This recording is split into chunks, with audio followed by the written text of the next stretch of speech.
Hello guys! Ayan, tara, pare-parehas tayong matakam sa aking upload for today. Ayan, ito po ay late upload of course. Ito po ay yung kumain kami sa Haraflax Burger. Dito yan sa may Ama Center. Paborito yan ng asawa ko. Makikita nyo naman na overload talaga yung burger. At ang laki talaga niyan. As in, nung kinain ko siya, as in parang inunto-unti ko siya kasi talagang ang taas niya parang tower. Ayan, meron siyang egg, cheese, bacon, may gulay, may sibuyas na ayan, kung ano-ano, may of course yung patty niya, ayan.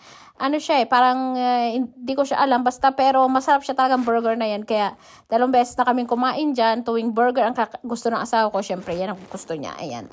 Type na type niya yan. Tapos yung price nila ang sarap din.